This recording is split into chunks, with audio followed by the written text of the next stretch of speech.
In 1884, amidst the endless expanse of the Atlantic Ocean, a small yacht cut through the waves, a mere speck on the vast blue canvas. This was the Minette, a tiny vessel only 52 feet long, insignificant compared to the immense power of the sea.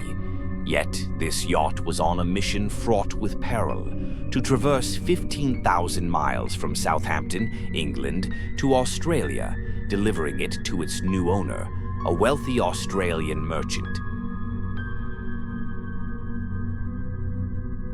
Aboard this modest craft were 4 brave souls, embarking on a journey they could never have imagined would lead them into one of the most horrifying nightmares of their lives.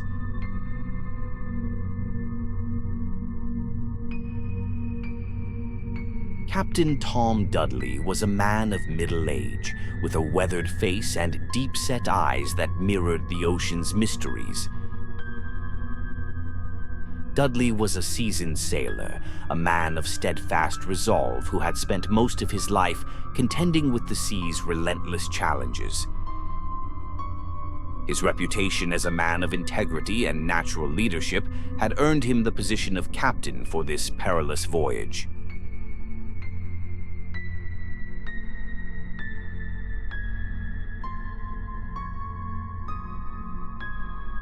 Accompanying Dudley were 2 other seasoned sailors, Edwin Stevens and Ed Brooks. Stevens, a tall man with a thick black beard and a muscular build, had weathered many a treacherous journey.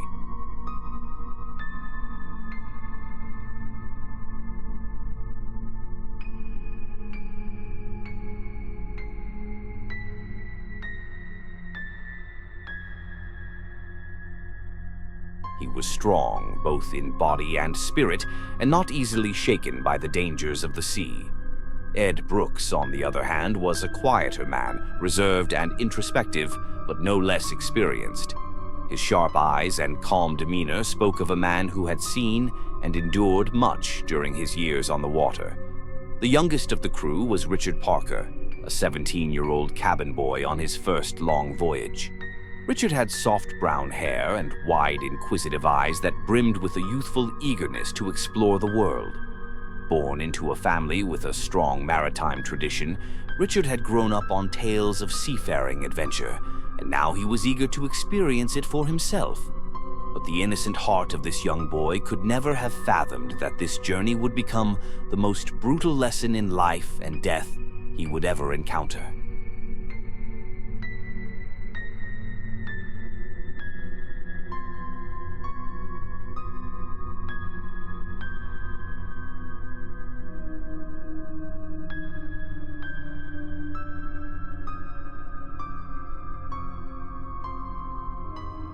The early days of the voyage were kind to the men aboard Minette.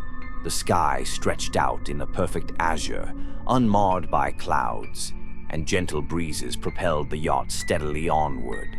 Dudley and his crew counted their blessings, thankful that the sea seemed to be favoring them. Richard, too, began to acclimate to life on the open water. He learned the ropes, literally and figuratively, mastering the sails, maintaining his balance on the deck, and even finding joy in steering the boat. As night fell, the sea turned serene, with the waves gently lapping against the hull, creating a lullaby that soothed the men into slumber. Richard often sat on the deck, gazing up at the stars that dotted the night sky, his mind wandering to the distant lands they would soon reach. He couldn't contain his excitement, his youthful naivete preventing him from noticing the ominous clouds slowly gathering on the horizon. The gentle winds began to die down, replaced by stronger, more forceful gusts.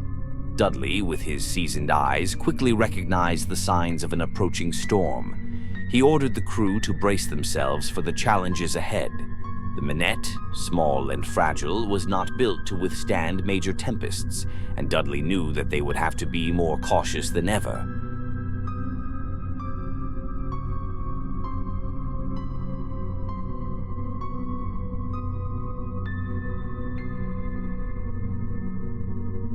On July 5th, 1884, as the Minette approached Cape Town, the storm struck. The ocean, once calm and inviting, transformed into a chaotic maelstrom of towering waves and howling winds. The yacht was tossed about like a toy in a bath, the sails straining under the onslaught, and the crew struggled to maintain control. Dudley, ever the stalwart leader, barked orders to his men, directing them to adjust the sails and navigate the yacht through the increasingly perilous conditions. But fate had other plans. A rogue wave, towering like a watery skyscraper, slammed into the Minette with terrifying force.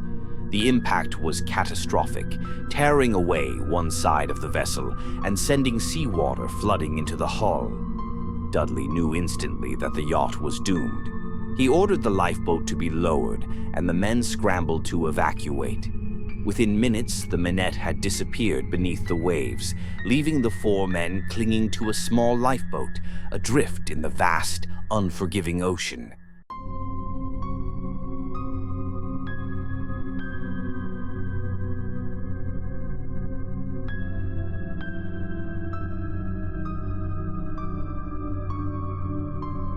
The lifeboat was barely large enough to accommodate the four men, and it was far from seaworthy.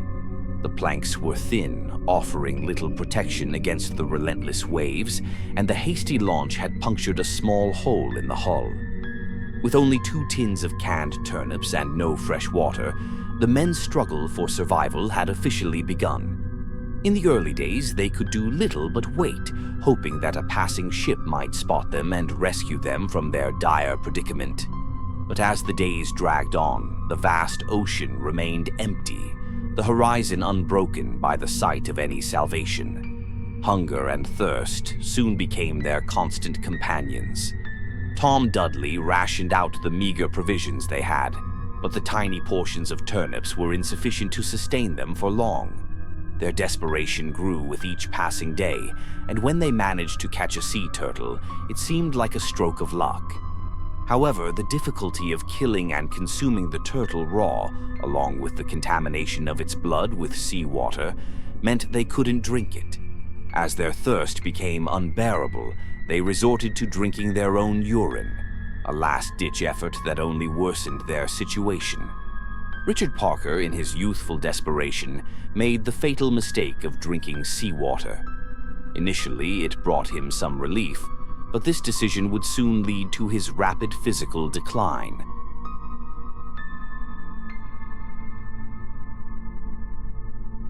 As Richard Parker lay collapsed at the bottom of the lifeboat, his life ebbing away, Captain Dudley knew that they were faced with a grim choice.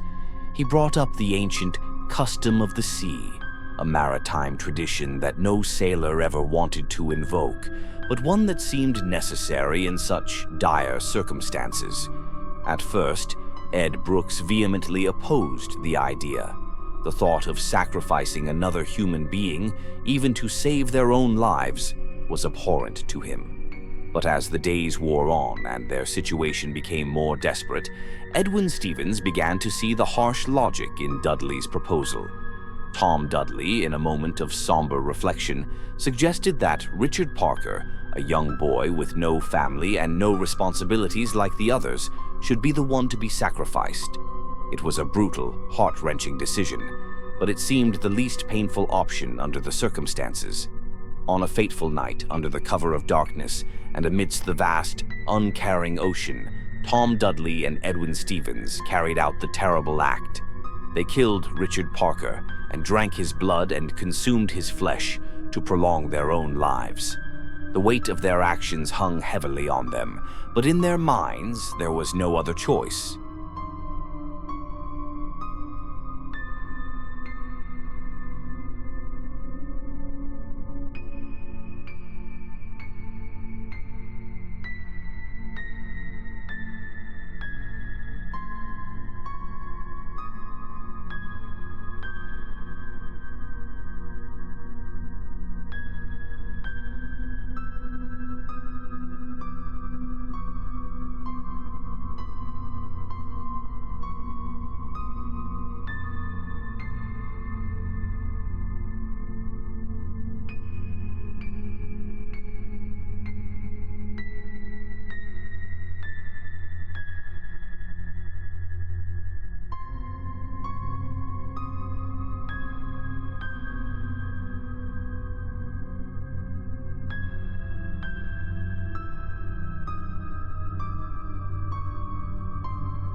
Just a few days later, on July 29th, when hope seemed all but lost, a German ship named the Montezuma appeared on the horizon. The 3 survivors were rescued, bringing an end to their nearly month-long ordeal.